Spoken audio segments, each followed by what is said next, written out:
Right.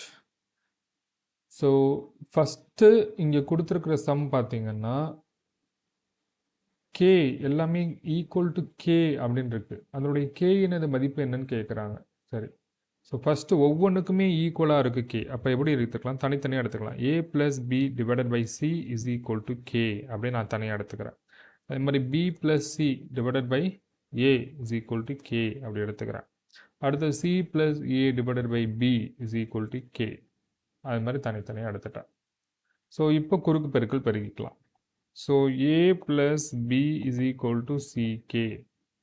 அடுத்து B plus C is equal to AK. C plus A is equal to BK. இது மாதிரி வருது. சரிங்களா? ஸோ இது வந்து ஈக்குவேஷன் 1, இது வந்து ஈக்குவேஷன் 2, இது வந்து ஈக்குவேஷன் 3. ரைட். இப்போ 3 ஈக்குவேஷன் நம்ம ஆட் பண்ணிக்கலாம். A plus B equal to CK, அதே மாதிரி plus B plus C equal to AK, அதே மாதிரி plus C plus A is equal to BK. இது 3ஐயும் நம்ம ஆட் பண்ணணும். எப்படி ஆட் பண்ணலாம்? இங்கே பாருங்கள், இங்கே ஒரு ஏ இருக்குது. சரிங்களா? இங்கே எதுவுமே ஏ இல்லை, இங்கே ஒரு ஏ இருக்குது. அப்போ நான் என்ன பண்ணலாம் அப்படின்னா 2a அப்படின்னு கொண்டு வந்துக்கலாம். 2a. அதே மாதிரி இங்கே ஒரு பி இருக்குது, இங்கே ஒரு பி இருக்குது, இங்கெல்லாம் பி இல்லை. அப்போ நான் 2bன்னு போட்டுக்கலாம். அதே மாதிரி இங்கே ஒரு சி இருக்குது, இங்கே ஒரு சி இருக்குது. ஸோ அப்போ டோட்டலாக நான் 2cன்னு போட்டுக்கலாம். ஈக்குவல்டுக்கு அப்புறம் இருக்கிறத இந்த சிகே ப்ளஸ் ஏகே ப்ளஸ் பிகே ஈக்குவல்டுக்கு அந்த சைடு உள்ளதெல்லாம் நான் ஒன்றா ஆட் பண்ணிக்கிட்டேன். சரி, இப்போ நான் இதுலேருந்து நான் என்ன பண்ண போகிறேன்னா, பாருங்கள், 2 எல்லாத்தையும் காமனாக எடுத்துக்கிறேன். 2 of A plus B plus C அப்படின்னு எடுத்துக்கிட்டேன். இந்த இடத்துல கே எல்லாமே காமனாக இருக்குது. So K of A plus B plus C காமனாக எடுத்துக்கிட்டேன். ஸோ ஈக்குவல்டுக்கு இருக்கிற இந்த A plus B plus C, இந்த ஏ ப்ளஸ் பி ப்ளஸ் சியை நம்ம கேன்சல் பண்ணிக்கலாம். அப்போ கேயின் மதிப்பு என்னன்னு எடுத்துக்கலாம்? டைரெக்டாக 2 அப்படின்னு நம்ம ஆன்சர் கண்டுபிடிக்கலாம். புரியுதுங்களா?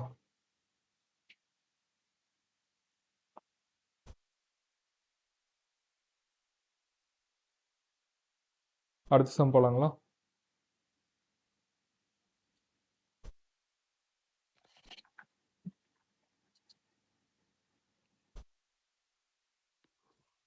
Okay, right. கொஸ்டின் நம்பர் 2 எழுதிக்கோங்க. Question number 2, X plus Y விகிதம் ஒய் ப்ளஸ் இசட் இதன் விகிதம் ratio Z plus X equal to 3:4:5. 3:4:5. மேலும் x plus y plus z is equal to 12 எனில் y இன் மதிப்பு யாது? y இன் மதிப்பு யாது? இது question. x plus y is to y plus z is to z plus x equal to 3:4:5. மேலும் x plus y plus z is equal to 12 எனில் y இன் மதிப்பு காண்க. ஸோ இதுக்கு முன்னாடி பார்த்தா அதே மாடல் தான். என்ன, நம்ம இந்த இடத்துல இங்கேயும் விகிதம் கொடுத்துருக்காங்க, இங்கேயும் விகிதம் கொடுத்துருக்காங்க. விகிதம்லேருந்து நம்ம டைரெக்டாக நம்ம ஈக்குவல் எடுக்கணும்னா ஒரு மாறிலியே சேர்த்துக்கணும். சரிங்களா? ஸோ அந்த மாறிலி என்ன அப்படின்னா நம்ம கே அப்படின்னு எடுத்துக்கலாம். ஸோ நம்மளாம் எடுத்துக்கிறதா, எந்த வேரியபிள் வேணாலும் எடுத்துக்கலாம், ஏபிசின்னு எதை வேணாலும் எடுத்துக்கலாம். சரிங்களா? ஸோ எப்படி சம் சால்வ் பண்ணுறதுன்னு பாருங்கள். இது பாருங்கள், ஃபஸ்ட்டு இருக்கிற இந்த எக்ஸ் ப்ளஸ் ஒய்க்கு நம்ம இந்த வேல்யூ எடுத்துக்குவோம். So x plus y is equal to 3 விகிதமாக இருக்குது. அதை நம்ம நம்பராக மாற்றுறதுக்காக கே அப்படின்னு போடுறோம். சரிங்களா? அடுத்தது இந்த ஒய் ப்ளஸ் இசட்டை நம்ம 4 மேட்ச் பண்ணணும். So y plus z is equal to 4k. So remaining இருக்கிறது z plus x is equal to 5k. இது first step. இது கரெக்டாக போட்டால் தான் அடுத்தடுத்து கரெக்டாக வந்துடும். சரிங்களா? ஸோ இதுக்கு முன்னாடி பார்த்த மாதிரி 3 ஈக்குவேஷனும் கூட்டணும். இது 1, இது 2, இது 3.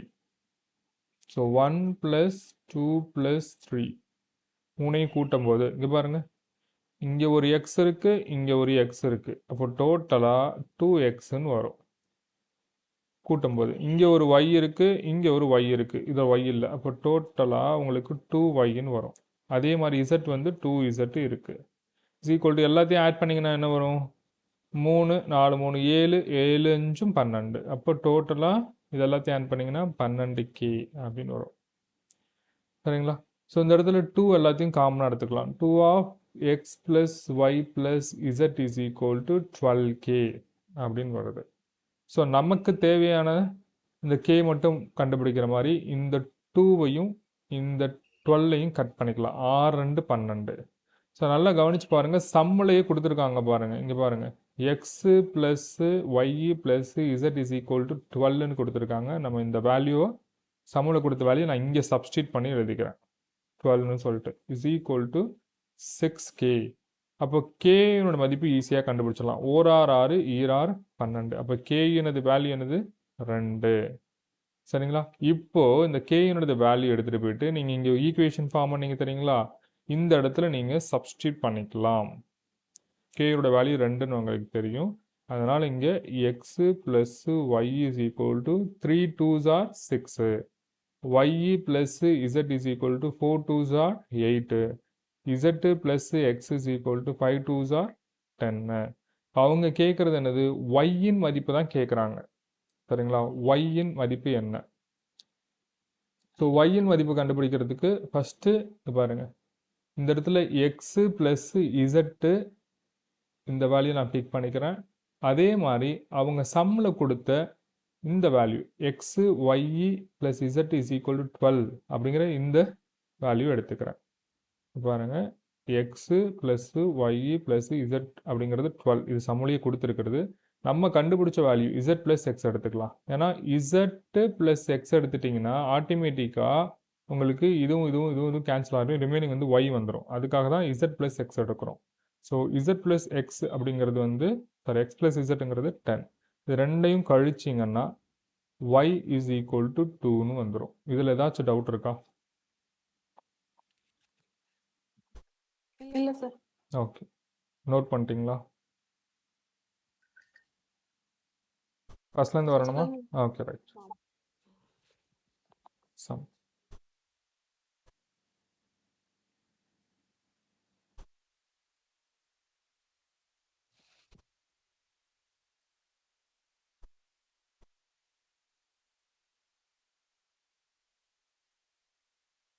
அது 11 மணிக்கு தான் சார் டெஸ்ட்.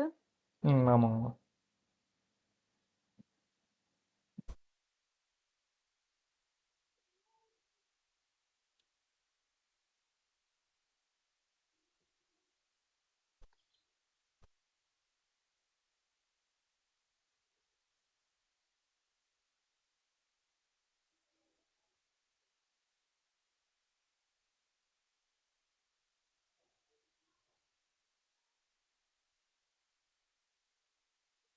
கவுண்ட் பண்ணுங்க sir.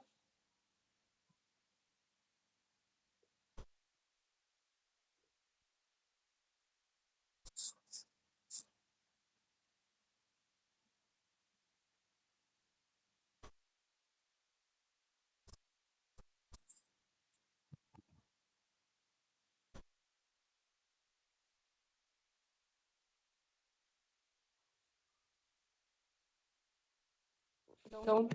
Okay.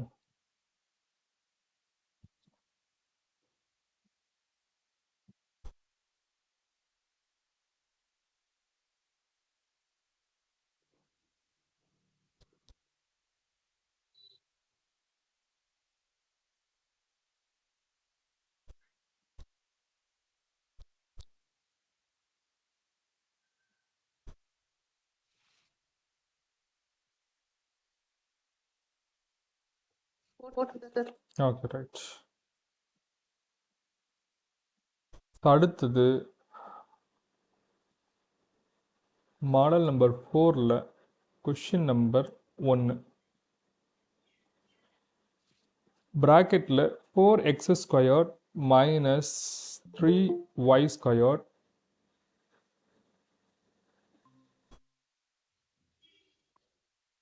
4x squared minus 3y squared விகிதத்தில் 2x squared plus 5y squared equal to 12:19 எனில் x y yன் மதிப்பு யாது? x yனது மதிப்பு யாது? ஸோ கொடுத்துருக்கிற விகிதத்தை ஃபஸ்ட்டு நான் வந்து பின்னமாக எழுதிக்கிறேன். ஸோ சால்வ் பண்ணுறதுக்கு எனக்கு ஈஸியாக இருக்குங்கிறதுக்காக பின்னமாக எழுதிக்கிறேன். ஸோ எப்படி எழுதலாம் இங்கே பாருங்கள். 4x squared minus 3y squared divided by 2x squared plus 5y squared is equal to 12/19 அப்படி எழுதிக்கிறேன். அடுத்த ஸ்டெப்பு இதை குறுக்கு பெருக்கல் பெருக்கிக்கலாம். சரிங்களா? 19 4 எவ்வளோ? 76 x square. 19 4 76. 19 3 57 y squared equal to 12 2 24 x squared 12 5 60 y squared. சரிங்களா? ஸோ கொடுத்துருக்கிறத பின்னமாக மாற்றிட்டு அதுக்கப்புறம் நான் இந்த மாதிரி குறுக்கு பெருக்கல் பெருக்கிட்டேன். ஸோ அடுத்தது இந்த இடத்துல நான் எக்ஸ் எல்லாத்தையும் ஒன்றா கொண்டு போய்க்கிறேன், ஒய் எல்லாத்தையும் ஒன்றா கொண்டு போய்க்கிறேன். So 76x square minus 24x square equal to 60y square plus 57y square. So 6 4 போச்சுன்னா இங்கே 2, 7 2 போச்சுன்னா 5, 52x ஸ்கொயர். அடுத்து 7 5 10 11 117 y ஸ்கொயர். ஸோ நமக்கு எக்ஸ் ஸ்கொயர் ஒய் ஸ்கொயர்டு எல்லாத்தையும் ஒன்றா கொண்டு வந்துடுங்க. அப்போது இந்த ஒய் இந்த சைடு வந்துச்சுன்னா x square divided by y ஸ்கொயர்னு வரும் ஈக்குவல் டு 117 டிவைடட் பை இந்த 52 இந்த சைடு வந்துச்சுன்னா டிவைடில் வந்துடும் 52. சரி, இங்கே எக்ஸ் ஸ்கொயர் இருக்குது, இங்கே ஒய் ஸ்கொயர் இருக்குது. ஆனால் அவங்க கேட்குறது எக்ஸ் ஒய் என்னது மதிப்பு என்னன்னு கேட்குறாங்க. ஸோ இதெல்லாம் எதால் வகுப்படுன்னு பாருங்கள். 13ஆல் வகுப்படும். ஸோ 4 13 52, 9 13 117. சரிங்களா? அப்போ எக்ஸ் ஸ்கொயர்டு 9 அப்படின்னா எக்ஸோட value 9 divided by y square. Y squared வந்து 4னா ஒய்யோட வேல்யூ வந்து 2. சாரி, எக்ஸோட வேல்யூ 3. 3 9 2 2 4. ஸோ அப்போ எக்ஸ் இஸ்டு ஒய்ன்ற மதிப்பு என்னது? 3:2 அப்படிங்கிறது ஆன்சர். புரியுதுங்களா? மேலேருந்து வைக்கிறேன், காப்பி பண்ணிக்கோங்க. எது டவுட்னாலும் உடனே கேளுங்க.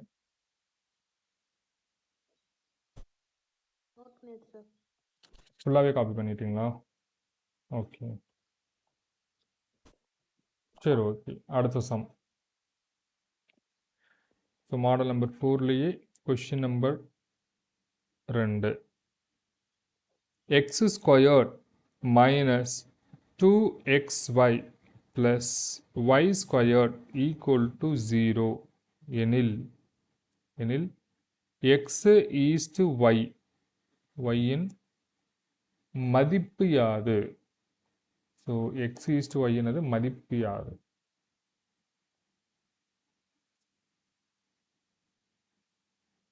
ஃபஸ்ட்டு என்ன பண்ணணும்? இந்த மாதிரி பல்லுறுப்பு கோவிலில் கொடுத்துருந்தா நம்ம வந்து காரணிப்படுத்திக்கணும். அது எப்படின்னா இங்கே பாருங்களேன், எக்ஸ் ஸ்கொயர்டு இந்த -2xy இருக்குல்ல, அதை நான் எப்படி எழுதலாம்னா -xy மைனஸ் எக்ஸ்ஒய்னு எழுதலாம். ஏன்னா ரெண்டையும் கூட்டினீங்கன்னா -2xy தானே. ஸோ ப்ளஸ் ஒய் ஸ்கொயர்னு எழுதிக்கிறேன். So equal to 0. So first step இதை நம்ம பிரித்து எழுதணும். புரியுதுங்களா? அதாவது இந்த -2xy இருக்குல்ல, இந்த -2xy இதை இப்படி பிரித்து எழுதுகிறோம். -xy minus எக்ஸ்ஒய்னு. -xyயும் -xyயும் கூட்டினீங்கன்னா என்ன வருங்க? -2xy வரும். புரியுதுங்களா? ஸோ அதனால் இந்த மாதிரி பிரித்து எழுதிக்கிறோம். Okay sir. இப்போது கவனிங்களேன், இந்த ரெண்டுலேயும் பாருங்க, இந்த ரெண்டுலேயும் காமனாக என்ன இருக்குது? எக்ஸ் இருக்குது. சரிங்களா? அதனால் நான் அந்த இடத்துல எக்ஸை காமனாக வெளியில் எடுத்துட்டு எக்ஸு மைனஸ் ஒய் அப்படி எழுதுகிறேன். இந்த ஸ்டெப் புரியுதா பாருங்கள். நான் வேணால் புரியுது sir. திருப்பி கூட எழுதுகிறேன். இங்கே பாருங்கள், இங்கே பாருங்கள், இதில் இருக்கிற x squared minus x y minus x y plus y squared equal to 0. இதான் மேலே இருக்கிற ஈக்குவேஷன். நான் என்ன பண்ணுறேன்னா இது ரெண்டையும் தனியாக பிரிச்சுக்கிறேன். அது மாதிரி இது ரெண்டையும் தனியாக பிரிச்சுக்கிறேன். இதிலேருந்து காமனாக ஒரு வேல்யூவை நான் எடுக்க போகிறேன். இதிலேருந்து காமனாக இந்த இதுலேருந்து காமனாக நான் எக்ஸை வெளியில் எடுக்கிறேன். இப்போ எக்ஸை வெளியில் எடுத்தால் எக்ஸு மைனஸ் ஒய்ன்னு வரும். புரியுதுங்களா? இப்போ நீங்கள் இங்கே ஒரு வேல்யூ ப்ராக்கெட்டில் வருதுன்னா கண்ணை மூடிட்டு போட்டுருங்க. இன்னொரு வேல்யூ அதே மாதிரி தான் இங்கே வரணும். எக்ஸ் மைனஸ் ஒயின் தான் வரணும். அதுதான் நம்ம காரணிப்படுத்துறதுக்கான ஒரு மெத்தடு. அதுக்கேற்ற மாதிரி தான் இங்கே பிரிக்க போகிறோம். இப்போ நீங்கள் இதை என்ன எடுத்துப்பீங்க? இதுலேருந்து எதை காமனாக எடுத்துக்கலாம்? இங்கே பாருங்கள், இங்கே ஒய் இருக்குது, இங்கே ஒய் இருக்குது. அப்போ என்ன காமனாக எடுத்துக்கலாம்? ஒய் எடுத்துக்கலாம். வெறும் ஒய் எடுத்திங்கன்னா ஒய்யும் எக்ஸையும் பெருக்கணும்னா எக்ஸ் ஒய் தான் வரும். அப்போ நம்ம என்ன எடுத்துக்கலாம்? மைனஸ் ஒய்ன்னு எடுத்துட்டிங்கன்னா இங்கே பெருக்குனிங்கன்னா மைனஸ் எக்ஸ் ஒய் வரும். இங்கேயும் மைனஸ் இருக்குது, இங்கேயும் மைனஸ் இருக்குது. ரெண்டையும் பெருக்குனிங்கன்னா ப்ளஸ் ஒய் ஸ்கொயர் வரும். புரியுதுங்களா? ஸோ இங்கேருந்து காமனாக மைனஸ் ஒய்யை எடுத்துடுறோம். ஸோ இங்கே பாருங்கள், இங்கேயும் மைனஸ் எக்ஸ் ஒய், இங்கேயும் மைனஸ் எக்ஸ் ஒய். அப்போ ரெண்டையுமே நம்ம காமனாக எக்ஸ் மைனஸ் ஒய்ன்னு தாராளமாக எழுதிக்கலாம். இங்கேயும் எக்ஸ் மைனஸ் ஒய், இங்கேயும் எக்ஸ் மைனஸ் ஒய். அப்போ தாராளமாக ஒரு எக்ஸ் மைனஸ் ஒய் மட்டும் எழுதிக்கலாம். இந்த எக்ஸையும் இந்த மைனஸ் ஒய்யும் தாராளமாக தனியாக இப்படி எழுதிக்கலாம், எக்ஸ் மைனஸ் ஒய்ன்னு சொல்லிட்டு. ஸோ ஈக்குவல் டு 0 அப்படியே வந்துருச்சு. ஸோ காரணிப்படுத்தல் மெத்தடில் ரெண்டுமே ஒரே மாதிரி தான் இருக்குது பாருங்கள். அப்போ ஏதாச்சும் ஒன்று கூட எடுத்துக்கலாம். X minus Y is equal to 0ன்னு அர்த்தம். அப்போது எக்ஸு மைனஸ் ஒய் ஈக்குவல்ட்டுக்கு அந்த சைடு போச்சுன்னா ப்ளஸ் ஒய்ன்னு அர்த்தம். ஸோ நமக்கு ரேஷியோ கேட்குறாங்க, அதாவது எக்ஸ் ஈஸ்ட்டு ஒய் என்னன்னு கேட்குறாங்க. ஸோ அதனால் நான் என்ன பண்ணுறேன், ஒய் இந்த சைடு கொண்டு வரேன். எக்ஸு அதாவது எக்ஸு டிவைடட் பை ஒய் அப்படி மாற்றினீங்கன்னா இந்த சைடு எதுவுமே இல்லைனா என்ன இருக்குன்னு அர்த்தம்? 1 டிவைடட் பை 1 இருக்குன்னு அர்த்தம். அப்போ ஆன்சர் 1:1 தான் ஆன்சர். ஒரு டவுட் sir. இந்த இடத்துல எக்ஸ் மைனஸ் ஒய் போட்டுருக்கீங்களா? காமனா எக்ஸ் மைனஸ் ஒய்ன்னு எடுத்துக்கீங்க. இந்த இடத்துலையா? ஓகே. இது அதே மாதிரி எக்ஸ் மைனஸ் ஒய்ன்னு எடுத்துக்கீங்களா? ஆமாம். இந்த ஸ்டெப் சொல்கிறீங்களா? இந்த ஸ்டெப் சொல்கிறீங்களா? ஆமாம். இங்கேயும் எக்ஸ் மைனஸ் ஒய் இருக்குது, இங்கேயும் எக்ஸ் மைனஸ் ஒய் இருக்குது. காமனாக ஒரு எக்ஸ் மைனஸ் மட்டும் எடுத்தால் போதும்னு சொல்கிறேன். ரிமைனிங் இருக்கிற எக்ஸு மைனஸ் ஒய் இங்கே எடுத்துடுறேன்.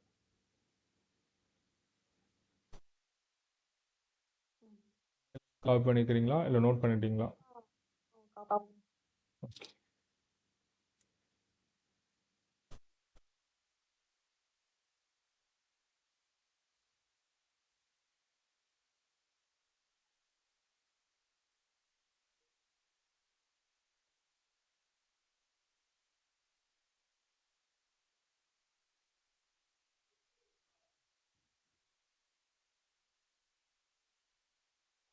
டவுன் பண்ணுங்க. ஓகே.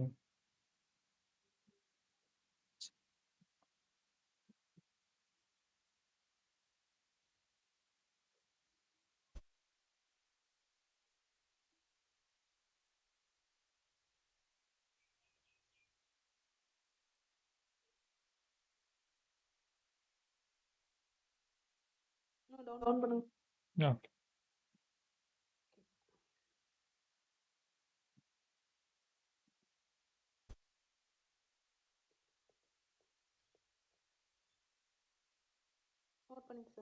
ஓகே. ஸோ அடுத்தது question number 3. X squared plus 9y squared equal to 6xy எனில் எக்ஸ் ஈஸ்ட் ஒய் மதிப்பு என்ன? எக்ஸ் ஈஸ்ட் ஒய் இதனுடைய மதிப்பு என்ன? ஸோ ஃபஸ்ட்டு என்ன பண்ணலாம், இந்த 6xy ஈக்குவல்ட்டுக்கு இந்த சைடு கொண்டு வந்துட்டு ஈக்குவல் டு 0ன்னு கொண்டு வந்துடுங்க. அதாவது X squared plus 9y squared minus 6xy equal to 0 அப்படி கொண்டு வந்துடுங்க. அடுத்த ஸ்டெப்பு இந்த மைனஸ் 6y எப்படி பிரிக்கலாம்? ஈக்குவலாக மைனஸ் 3xy திருப்பி மைனஸ் 3xyன்னு பிரிக்கலாம். ஆமாம், எக்ஸ் ஸ்கொயர்ட் இங்கே பாருங்கள் மைனஸ் 3xy மைனஸ் 3xy. இப்போ லாஸ்ட்டாக நான் வந்து ஒய் ஸ்கொயர்டை தனியாக கடைசியாக கொண்டு போய்க்கிறேன். Plus 9y square equal to 0 அப்படின்னு கொண்டு போயிட்டேன். இது இந்த ஸ்டெப் புரியுதுங்களா? ம். ஓகே. இப்போ நம்ம இதை ரெண்டாக பிரிச்சுக்கலாம். இது தனியாக பிரிச்சுக்கலாம், அது மாதிரி இது தனியாக பிரிச்சுக்கலாம். எக்ஸு ஆமாம். 3 இதில் வந்து நம்ம காமனாக வெளியில் எடுக்க வேண்டியது வந்து எக்ஸு. எக்ஸை காமனாக வெளியே எடுத்துட்டிங்கன்னா ரிமைனிங் என்ன இருக்கும்? எக்ஸு மைனஸ் 3ஒய்ன்னு இருக்கும். புரியுதுங்களா? அதே மாதிரி இந்த இடத்துல நீங்கள் காமனாக வெளியில் எதை எடுக்கலாம்? ஒய் ஒய் மட்டும் இல்லை, ஒய் 3 இருக்குது பாருங்கள், 3 கூட காமனாக இருக்குது. 3ஒய் எடுக்கலாம். இங்கே 3 இருக்குது, இங்கே ஒய் இருக்குது, இங்கே 9 இருக்குல்ல, இதுலேருந்து ஒரு 3 எடுக்கலாம்ல. புரியுதுங்களா? ஸோ அப்போது இதுலேருந்து 3ஒய்யை வெளியில் எடுத்துட்டிங்கன்னா 3ஒய் வெளியில் எடுத்துட்டிங்கன்னா இங்கே என்ன இருக்கும்? எக்ஸ் ப்ளஸ் 3ன்னு சொல்லக்கூடாது. எப்போதுமே இங்கே பாருங்கள், இங்கே இருக்கிற மாதிரி தான் இங்கேயும் வரும். கண்ணை மூடிட்டு நீங்கள் பாட்டு எழுதிடலாம். இங்கே இருக்கிற மாதிரி தான் இங்கேயும் வரும். மேக்ஸிமம் அப்படி தான் வரும். இப்போ நீங்கள் இங்கே 3ஒய் இருக்குது, இங்கே எக்ஸ் இருக்குது, உள்ளே பெருக்கினீங்கன்னா என்ன வரும்? ப்ளஸ் 3ஒய் எக்ஸ் ஆயிரும். அப்போ நம்ம வெளியில் எடுக்கும்போது என்ன பண்ணிடலாம்? மைனஸ்னு எடுத்துடலாம். இப்போ பாருங்கள், இப்போ மல்டிப்ளை பண்ணி பாருங்கள், கரெக்டாக இருக்கும். மைனஸ் 3ஒய் இன்ட்டு எக்ஸு மைனஸ் 3x ஒய்யா, மைனஸ் 3ஒய் இன்ட்டு மைனஸ் 3ஒய் ப்ளஸ் 9y ஸ்கொயர் வருதுங்களா? புரியுதுங்களா? ஸோ சின்ன ட்ரிக் என்னென்னா, இங்கே என்ன இருக்கோ அதுதான் இங்கேயும் வர மாதிரி தான் வரும். ஆல்மோஸ்ட் அப்படி தான் வரும். 99% சம் அப்படி தான் வரும். புரியுதுங்களா? ஸோ கண்ணை மூடிட்டு இங்கே என்ன நீங்கள் ஃபஸ்ட்டு ஈஸியான ஒரு வேல்யூ எடுக்கிறீங்களோ அதை இங்கே எழுதிடுங்க. கண்ணை மூடிட்டு எழுதிடுங்க. அதுக்கேற்ற மாதிரி இந்த வேல்யூ கொண்டு வாங்க. புரியுதுங்களா? இப்போ தாராளமாக இது ரெண்டும் சேமாக இருக்கா? ஸோ எக்ஸு மைனஸ் 3ஒய்னு வச்சிடலாம். இங்கேயும் எக்ஸு மைனஸ் 3ஒய்னு எடுத்துடலாம், ஈக்குவல் டு 0. ரெண்டுமே ஒரே மாதிரி இருக்குது. அப்போ என்ன பண்ணலாம்? ஏதாச்சும் ஒன்று எடுத்துக்கலாம். எக்ஸு மைனஸ் 3ஒய் இஸ் ஈக்குவல் டு 0. அப்போ எக்ஸு ஈக்குவல் டு 3ஒய். நமக்கு என்ன கேட்குறாங்க? எக்ஸ் ஈஸ்ட் ஒய் தான் கேட்குறாங்க. அப்போ இந்த ஒய்யை இந்த சைடு கொண்டு வந்துடுங்க. அப்போ x by y equal to 3. எதுவுமே இல்லைனா கீழே 1 இருக்கிறதா அர்த்தம். பின்னம் எப்படி விகிதமாக எழுதலாம்? 3:1. இதுதான் ஆன்சர். புரியுதுங்களா? ஸோ உங்களுக்கு இந்த இடத்துல ஸ்ட்ரக் ஆகும். அதை மட்டும் ஒரு ஷார்ட்கட் சொல்லி கொடுத்துட்டேன், ட்ரிக்கு. அதை கரெக்டாக நோட் பண்ணிக்கோங்க. ஃபஸ்ட்லேருந்து வைக்கிறேன், காப்பி பண்ணிக்கோங்க.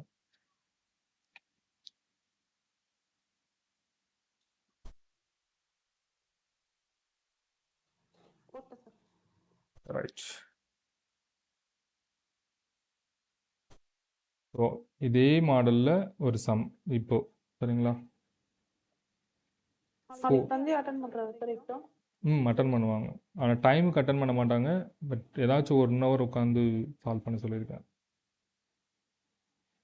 5x² minus 13xy plus 6y² is equal to 0 எனில் x is to y இன் மதிப்பு யாது? x is to y இனது மதிப்பு யாது? சரிங்களா? சரி, இதுக்கு முன்னாடி உள்ளலாம் 6xyன்னு இருந்துச்சு, -2x இருந்துச்சு. ஈக்குவலாக பிரிச்சுட்டோம். 3xy 1xy 1xன்னு பிரிச்சுட்டோம். ஆனால் இந்த இடத்துல -13xyன்னு இருக்கே, சமமாக பிரிக்க முடியாதே அப்படின்னா பிரிக்கலாம். ஏதாச்சும் ஒரு வேல்யூ காமனாக எடுக்கிற மாதிரி தான் வரும். எப்படின்னு சம் சால்வ் பண்ணி பார்த்தா தெரிஞ்சிடும். இங்கே பாருங்கள், இந்த 5 இருக்குல்ல, க்ளூ வந்து இந்த 5 தான். இந்த 5ஐ நீங்கள் காமனாக எடுக்கணும். சரிங்களா? அதுக்கேற்ற மாதிரி இதை நம்ம பிரிச்சுக்கலாம். அதாவது எப்படி சொல்ல வரேன்னா, இங்கே பாருங்களேன், 5x² நான் அப்படியே எழுதிக்கிறேன். 5 மடங்காக இதை பிரிக்கிறேன். அதாவது -10xy -3xyன்னு பிரிக்கிறேன். ஏன் இப்படி பிரிக்கிறேன்? ஏன்னா இங்கே 5 இருக்குது. 5 மடங்காக 10 எடுத்துக்கலாம். 3 இருக்குது, அப்போ 3 மடங்காக 6 இருக்குது. அப்போ பிரிக்கிறதுக்கு நமக்கு ஈஸியாக இருக்குங்கிறதுக்காக தான் 13xyயை -10xy -3xy அப்படின்னு பிரிச்சுக்கிறோம். இதில் ஏதாச்சும் டவுட் இருக்குங்களா?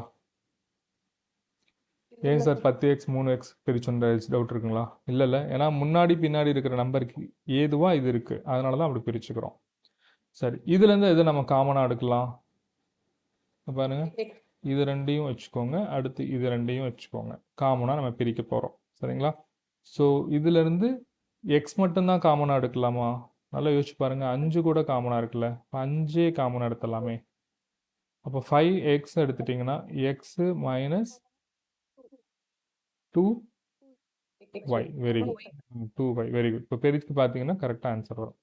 ஸோ நான் ஆல்ரெடி சொல்லி கொடுத்துருக்கேன், இங்கே என்ன வேல்யூ வருதோ, ப்ராக்கெட்டில் என்ன வேல்யூ வருதோ அதே தான் நீங்கள் இங்கேயும் கொண்டு வரணும். அப்போ கண்ணை மூடிட்டு எக்ஸ் மைனஸ் 2yன்னு எடுத்துருங்க. புரியுதுங்களா? அதுக்கேற்ற மாதிரி தான் இப்போ நீங்கள் பிரிக்க போகிறீங்க. எந்த வேல்யூ இப்போ நீங்கள் இப்போ -3xy இருக்குது, இங்கே எக்ஸ் இருக்குது. அப்போ எந்த வேல்யூ பெருக்கணும்? தாராளமாக -3yன்னு எடுத்துடலாம். புரியுதுங்களா? ஈஸியாக இருக்கா? இந்த -3y உள்ளே பெருக்கி பாருங்கள், +6y². புரியுதுங்களா? காரணிப்படுத்துறது பார்க்க தான் ஒரு மாதிரி இருக்கும், ரொம்ப ஈஸி தான். சரி, இப்போ இங்கே பாருங்க, இது ரெண்டும் சேமாக இருக்கனால எக்ஸ் -2yன்னு எடுத்துக்கலாம். இது ரிமைனிங் இருக்கிற 5x - 3yயை தனியாக ஒரு காரணிப்படுத்திக்கோங்க. 5x - 3y = 0. ஸோ இந்த இடத்துல ரெண்டு வேல்யூ வருதுங்க. முன்னாடிலாம் சேமாக இருந்துச்சு, அதனால் ஏதாச்சும் ஒன்று எடுத்துக்கிட்டோம். இப்போது பாருங்க, 5x - 3y = 0.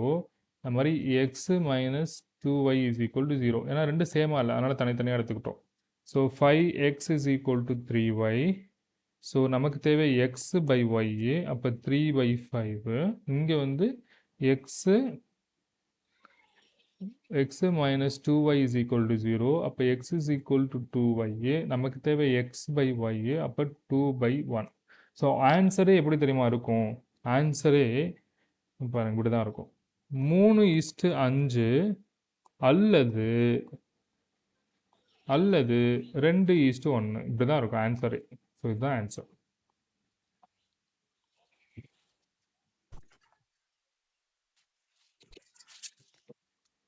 ஸோ நோட் பண்ணிட்டீங்கன்னா சொல்லுங்கள்.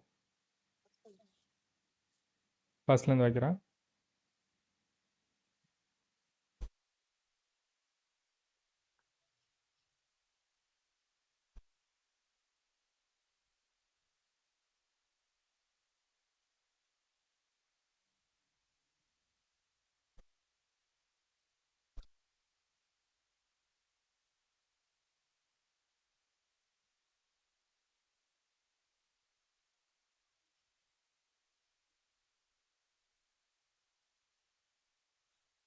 டவுன் பண்ணுங்க.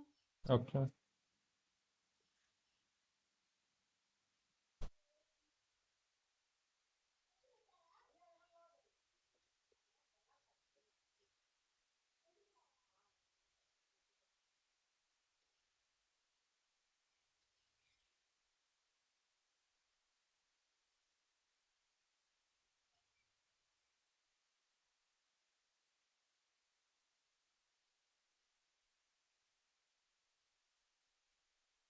நோட் பண்ணியாச்சு சார். ஓகே. அடுத்த மாடல் ரொம்ப முக்கியமானது, எக்ஸாமில் இந்த மாதிரி கேட்குறதுக்கு வாய்ப்புகள் அதிகம். மாடல் நம்பர் 5, அதாவது விகித சமம். இந்த டைப்பில் பார்க்க போகிறோம். அதில் கொஷின் நம்பர் 1. இப்போது 3ஆம் விகித சமம் கான்செப்ட் மாதிரி நோட் பண்ணிக்கோங்க. 3ஆம் விகித சமம் ABC. இதனுடைய 3ஆம் விகித சமம் என்ன அப்படின்னு கேட்டால் ஆன்சர் A:B = B:C. இதுதான் அதனுடைய 3ஆம் விகித சமம். சரி, அப்போ ஒருவேளை 4 வேல்யூ கொடுத்துருந்தாங்கன்னா என்ன பண்ணுறது? இங்கே பாருங்க, அடுத்த கொஸ்டின் அதான். 4ஆம் விகித சமம், 4ஆம் விகித சமம் ABCD. ஸோ இதனுடைய விடை எப்படி இருக்கும்னா A:B = C:D. சரிங்களா? ஸோ 3ஆம் விகித சமம் 4ஆம் விகித சமம்ங்கிறதுக்கான வேர்டுக்கான மீனிங் இதுதான். இப்போ டைரெக்டாக எக்ஸாம்பிள்குள்ளே போயிடலாம். Right, example 1. 6,24 3ஆம் விகித சமம் யாது? 6,24 3ஆம் விகித சமம் யாது? கொஸ்டின் இப்படி தான் வரும். ஸோ ஆல்ரெடி உங்களுக்கு சொல்லி கொடுத்துருக்கு. இங்கே பாருங்க, 6,24, ஸோ இது வந்து ABC. ஸோ மூன்றாம் விகித சமம்கான method A is to B is equal to B is to C. சரிங்களா? அப்போ 6 is to 24 equal to 24 is to C. So இது எப்படி பின்னமாக எழுதுவீங்க? தாராளமாக 6/24ன்னு எழுதுவீங்க. 24/Cன்னு எழுதுவீங்க. இதை என்ன பண்ணிக்கலாம்? குறுக்கு பெருக்கல் பிரிக்கலாம். குறுக்கு பெருக்கல் பெருக்கினீங்கன்னா இந்த இடத்துல 6Cன்னு வரும். இந்த இடத்துல 24 × 24ன்னு வரும்.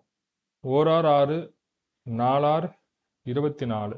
அப்போ 24 × 4ங்கிறது 4 16 மிச்சம் 1 4 2 8 96. ஆமாம், சியோட வேல்யூ 96. புரியுதுங்களா?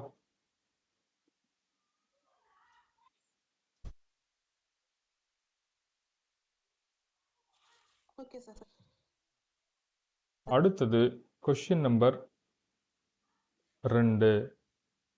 8, 15, 32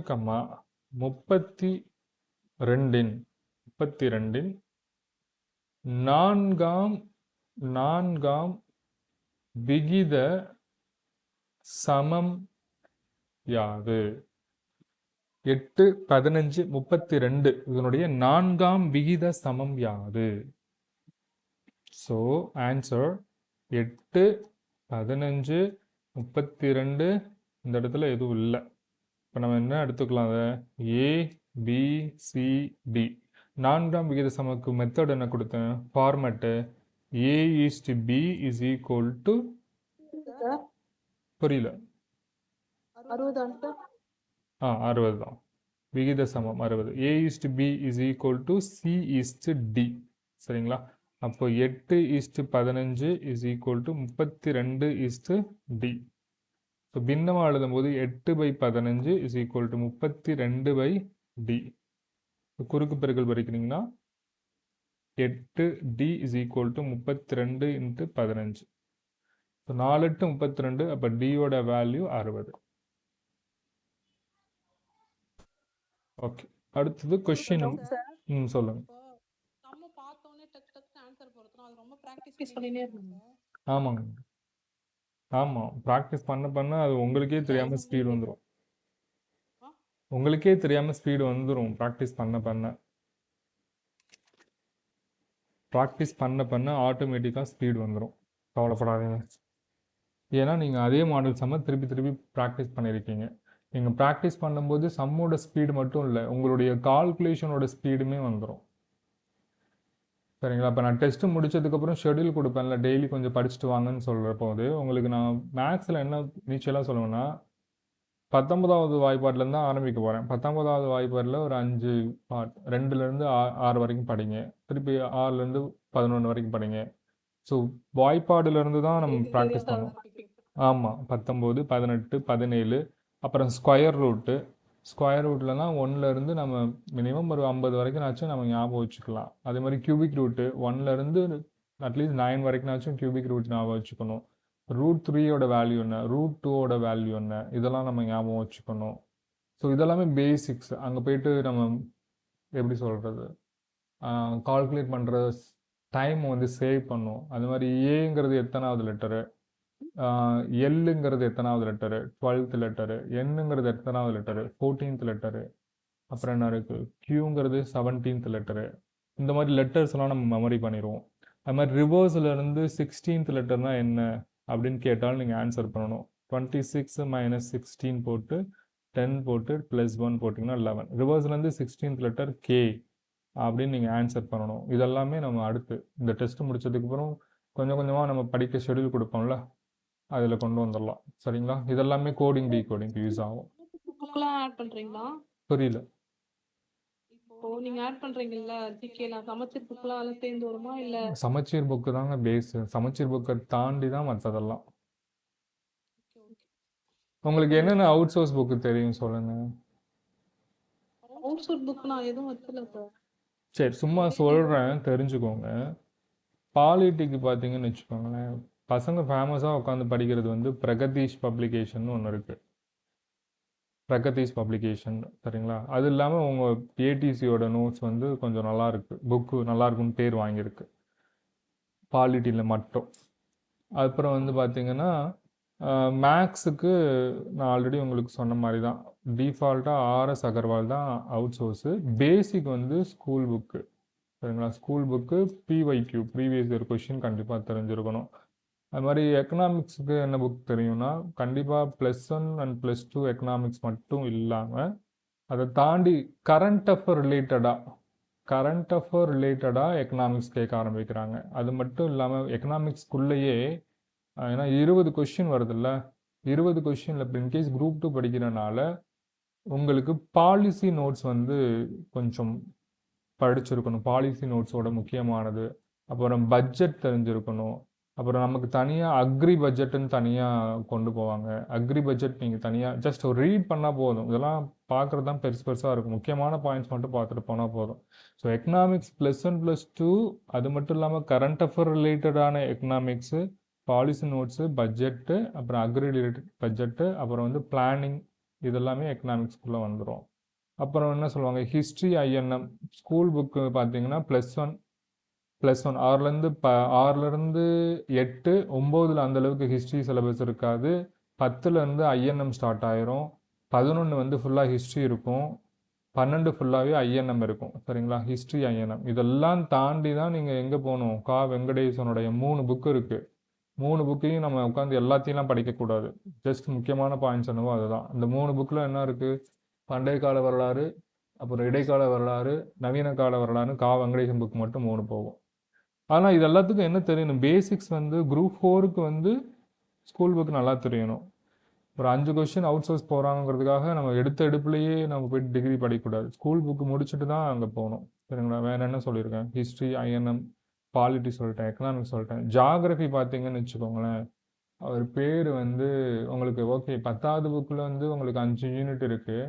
அதை தாண்டி பசங்க என்ன படிக்கிறாங்க அப்படின்னா, இந்த இளையராஜா கண்ணன் அப்படின்னு சொல்லிட்டு ஒரு ஆத்தர் இருக்கார். இது வந்து செப்பரேட் வந்து ஜியாகிரஃபிக்கு. இந்த ஜியாகிரஃபி இளையராஜா கண்ணன் வந்து பார்த்தீங்கன்னா உங்களுக்கு வந்து இந்த குரூப் 2A மெயின்ஸ் நடந்துச்சு பார்த்தீங்களா, இந்த கொஷின்ஸ் வந்து இந்த புக்கிலேருந்து ரிஃப்ளெக்ட் ஆகிருக்கு, டைரெக்டாக ரிஃப்ளெக்ட் ஆகிருக்கு. இளையராஜா கண்ணன் சார் இவர் வந்து ஒரு ப்ரொஃபஸர், ஆக்சுவலி காலேஜ் ப்ரொஃபஸர். அது மாதிரி வெங்கடேசன் ஒரு அதாவது டீனாக அதாவது முதல்வராக இருந்தவர். ஏதோ ராஜபாளையத்தில் ஒரு காலேஜில் முதல்வராக இருந்தவர். இந்த மாதிரி டிகிரி லெவலில் பீக்கில் இருக்கிற ஸ்டாஃபோட புக்ஸ் வந்து ரெஃபர் பண்ணி எடுக்கிறாங்க. இந்த பாலிசி நோட்ஸில் இருந்துலாம் டைரெக்டாக கொஷின்ஸே வந்துருக்கு. பாலிசி நோட்ஸ் வந்து நம்ம கவர்மெண்டோட வெப்சைட்லேருந்தே டவுன்லோட் பண்ணிக்கலாம். இன்கேஸ் நீங்கள் குரூப் 2 ஃபோக்கஸ் பண்ணுற மாதிரி இருந்தால் உங்களோட ப்ரிப்பரேஷன் இப்படி தான் இருக்கும். ஆனால் எல்லாத்துக்கும் என்ன பேஸு, சமச்சீர் தெரிஞ்சிருக்கணும். எல்லாத்துக்கும் சமச்சீர் தெரியாமல் தாண்டி போயிடாதீங்க. இன்னைக்கு காலையில் கூட ஒரு வீடியோவில் சொல்லியிருப்பாங்க அந்த மேடம், ஃபஸ்ட்டு சமச்சீர் புக்கு, அதுக்கப்புறம் தான் மற்றதுன்னு சொல்லிட்டு. குரூப் 1 படிக்கிறவங்களே சமச்சீர் புக்கு மிஸ் பண்ண மாட்டேங்கிறாங்க, புரியுதுங்களா. அதனால் சமச்சீர் கிறிஸ்டல் கிளியராக இருக்கணும். அவுட் சோர்ஸ் புக்கெலாம் தரவு பண்ணிட்டேன், ஆனால் சமச்சீர் புக்கில் தெரியலனா அங்கேருந்து கொஸ்டின் கேட்டால் நம்ம மாட்டிப்போம். என்ன டவுட் கேட்டிங்க சொல்லுங்கள். தமிழ் கூட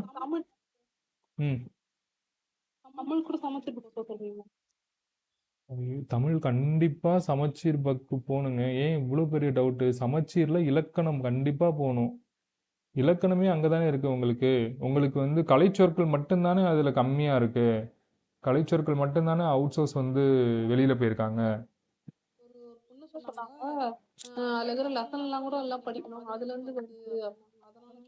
ஏங்க அதாவதுங்க இலக்கணம் மெயினுங்க. இலக்கணம் ஆமாம், இலக்கணம் மெயின் சரிங்களா. அவங்க எப்படி சொல்கிறது, அதான் நான் சொல்கிறேன்ல, ஒரு நீங்கள் தாராளமாக சமச்சீர் புக்கு முடிச்சிங்கன்னா 60 மார்க் கிட்ட ஓடியாந்துருவீங்க தாராளமாக. நீங்கள் இப்போ லாஸ்ட் எக்ஸாமில் நீங்கள் எவ்வளோ போட்டிங்கன்னு நீங்கள் என் ஃப்ரெண்ட்ஸ்க்கெலாம் கேட்டிங்கன்னா கூட, உங்கள் ஃப்ரெண்ட்ஸ்லாம் கேட்டிங்கன்னா கூட சொல்லுவாங்க 60 கொஷின் தாராளமாக போட்டுடலாம். அந்த 20 கொஷின்லேருந்து 25 கொஷினுக்கு தான் இப்போது வந்து வெளியில் போகிற மாதிரி கொண்டு வந்துட்டாங்க. அதுவுமேங்க டோட்டலாக வந்து ஒரு 20 புக்கு வந்து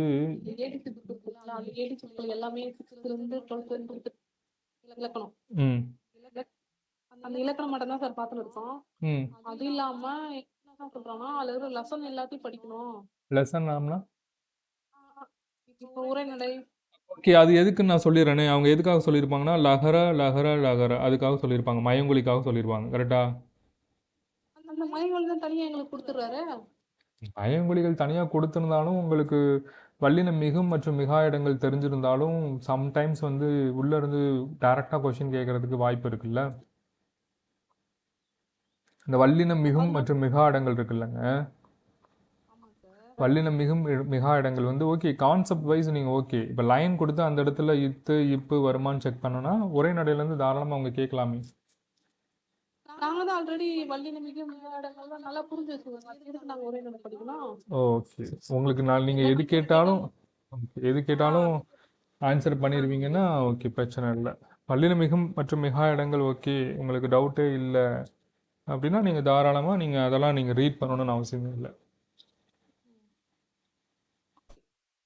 சரி, இப்போ நான் ஒரு கொஸ்டின் கேட்குறேன், அதுக்கு உங்களுக்கு ஆன்சர் சும்மா கிளாரிஃபிக்காக கேட்குறேன். வாழ்க்கை, தமிழ் ஆமாம் தமிழில் தான், வாழ்க்கை சரிதமா இல்லை வாழ்க்கை சரிதமா, இதில் எது கரெக்டு? வல்லினம் மற்றும் மிகும் மற்றும் மிகா இடங்கள் தெளிவாக இருந்தால் நீங்கள் ஆன்சர் பண்ணுங்களா. வாழ்க்கை சரிதமா வாழ்க்கை சரிதமா? வாழ்க்கை சரிதம் தான். ஏன்னா வாழ்க்கைன்றது வியங்கோல்ல வருது சார். வியங்கோல் வந்து வள்ளி நம்பிக்காது. வியங்கோல் அப்படிங்கிறது க இய இயர்ல முடிஞ்சால் தான் வியங்கல். இது வாழ்க்கை அப்படிங்கிறது வந்து தொழிற்பெயரில் வரும். இலக்கண குறிப்பு வந்தீங்கன்னா வாழ்க்கை அப்படிங்கிறது தொழிற்பெயரில் வரும். வாழ்க்கை சரிதம்ங்கிறது சரிதாங்க. வாழ்க்கை சரி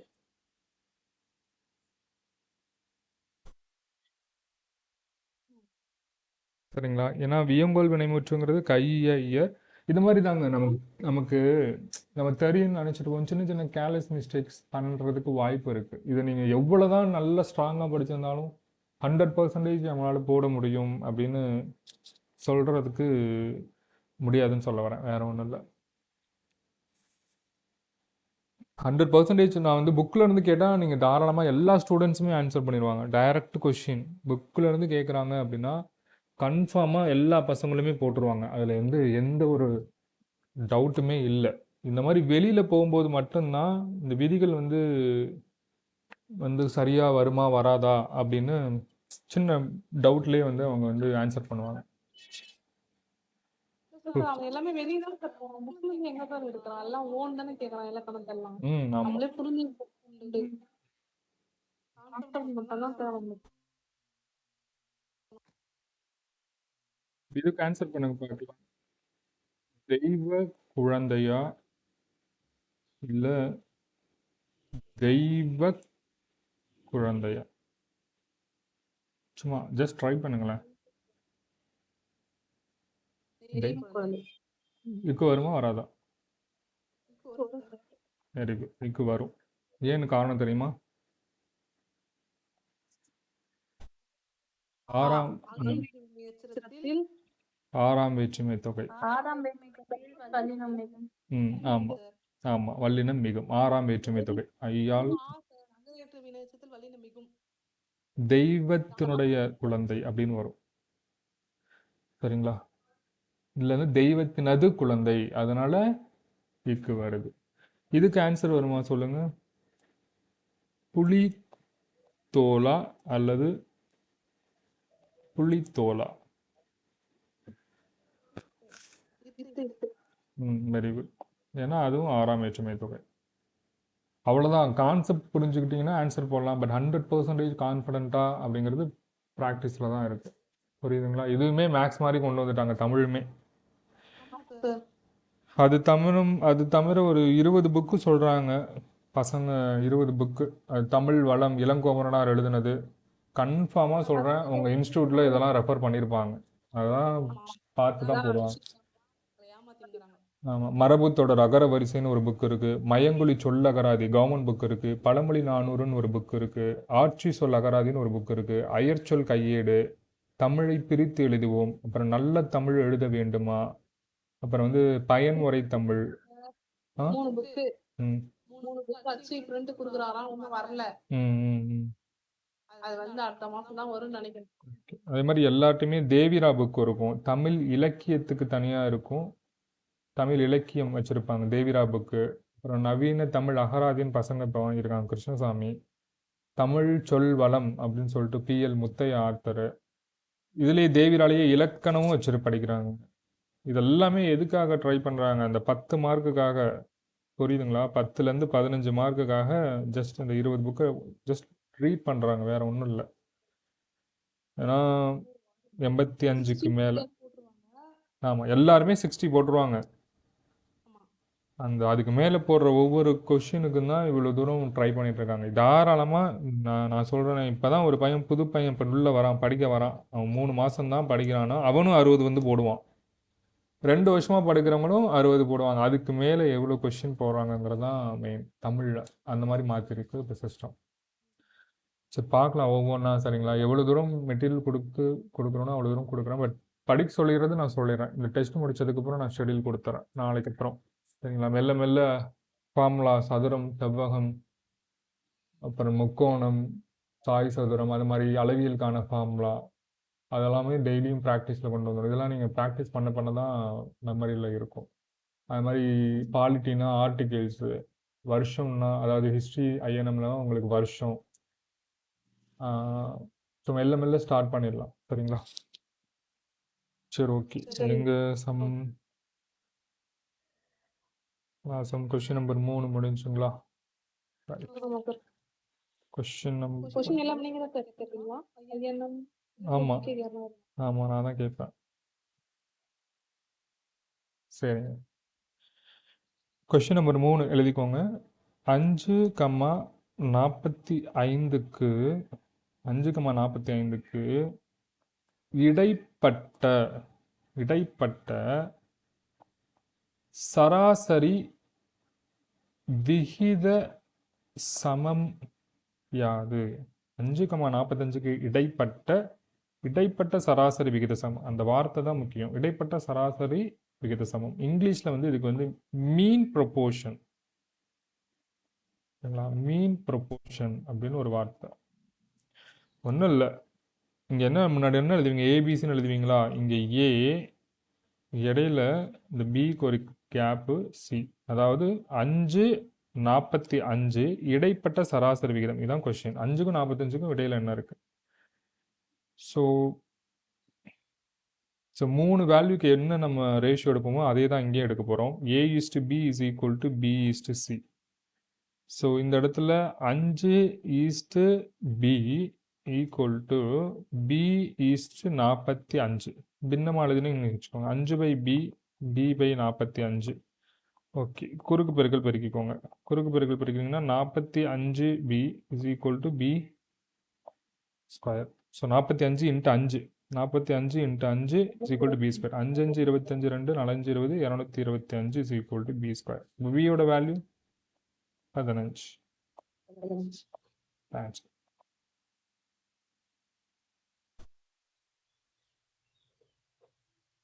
சரி, இன்னும் ஒரே ஒரு சம் மட்டும் கொடுத்துட்டு கிளாஸ் ஸ்டாப் பண்ணிக்கிறேன். ஏன்னா அது கொஞ்சம் இதே மாடல் தான், பட் கொஞ்சம் ஒரு சின்ன கான்செப்ட் இருக்குது. அதுக்காக இது ஹோம்ஒர்க்காக கொடுக்கல, டைரெக்டாக நான் சொல்லி கொடுத்துறேன். 0.25, 0.000256 ஆகியவற்றுக்கு இடைப்பட்ட சராசரி விகித சமம் யாது? ஆகியவற்றுக்கு இடைப்பட்ட சராசரி விகித சமம் யாது? இடைப்பட்ட சராசரி விகித சமம். ஸோ எப்படி எழுதுவோம் நம்ம? 0.25 டேஷ் போட்டு 0.000256 அப்படின்னு எழுதுவோம். ஸோ இதுக்கு மீனிங் ABC இதோட format A:B is equal to B:C. அப்போது 0.25 B is equal to B is to 0.000256. So பின்ன வடிவில் எழுதுனீங்கன்னா 0.25 divided by B is equal to B by 0.000256.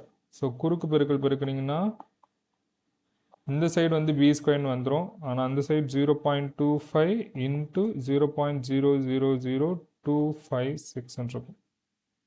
So இந்த ஒரு ஸ்டெப்புக்காக தான் நான் அந்த சம்மே எடுக்கிறேன். இங்கே பாருங்கள், இந்த ஸ்கொயர்டு இந்த சைடு வர்றப்போ 0.25 இன்ட்டு 0.000256ன்னு வந்துடும். நல்லா கவனிங்க, ஒரே நிமிஷம்.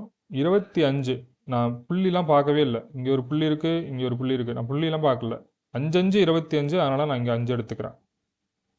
புரியுதுங்களா?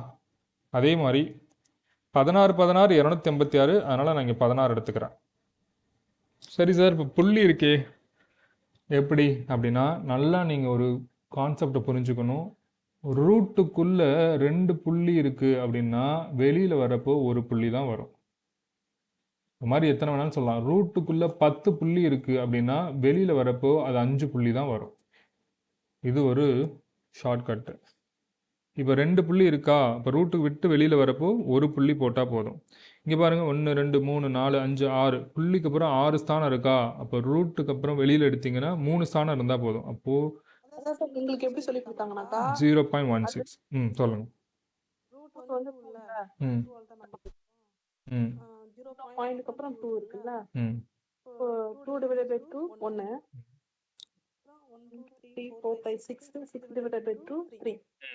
அதில் பாதி, அவ்வளோதான், வேற ஒன்றும் இல்லை. ஸோ இப்போ இதை ஆன்சர் கண்டுபிடிச்சி போட்டலாம். 16 5 6 5 30, 3 1 5 5 80. ஸோ இங்கே உங்களுக்கு 1 2 3 4 ஸ்தானம் வேணும் உங்களுக்கு புள்ளிக்கு. அப்போ 1 2 3 4 ஸ்தானம் வேணும், அவ்வளோதான். ஸோ இதனுடைய எளிய வடிவம் என்னது? 0.008. ஏன்னா புள்ளிக்கு அப்புறம் இருக்கிற ஜீரோக்கு வேல்யூ இல்லை. இதுதான் ஆன்சர். இதில் ஏதாச்சும் டவுட் இருக்குங்களா? ஓட இன்னைக்கு கிளாஸ் ஸ்டாப் பண்ணுறேன். நாளைக்கு உங்களுக்கு டெஸ்ட் இருக்கும். டெஸ்ட்டு முடித்த கையோடு அடுத்த நாள் என்ன படிக்கலாம் அப்படிங்கிறத கொஞ்சம் கொஞ்சமாக கொடுக்க ஆரம்பிச்சிடுறேன். ஸோ கிளாஸ் ஸ்டாப் பண்ணிக்கலாங்களா? சார் சமச்சீர் புக்ல இருந்து ஆரம்பிச்சிருங்க சார். சரிங்க, ஓகே. இதை காப்பி பண்ணிட்டீங்கல்ல? பண்ணிட்டேன் சார். சரி, இப்போ நீங்கள் என்ன பண்ணணும்னா, விஜயகுமாரி மேடம் என்கிட்ட ஒரு டவுட் கேட்டிங்கல்ல, ஆமா, அந்த சம்முக்கு நான் கொடுத்த ஆன்சர் தான் வருதான்னு செக் பண்ணிட்டு சொல்கிறீங்க. நான் அதை ஃபோன் பண்றேன். இந்த சரி. ஃபோன்ல தான் இருக்கு. சரி, ஓகே. இல்லை, நான் கொடுத்த ஆன்சர் என்னது? 157. ஆமா, 157.60 சொன்னீங்க. இந்த பார்க்குறேன். ம் 157.5. 50. இது ஆன்சர் வருதான்னு பார்த்துட்டு சொல்லுங்கள், சரியா? சரிங்கம்மா, thank you. Thank you. Thank you Pavithra madam, thank you.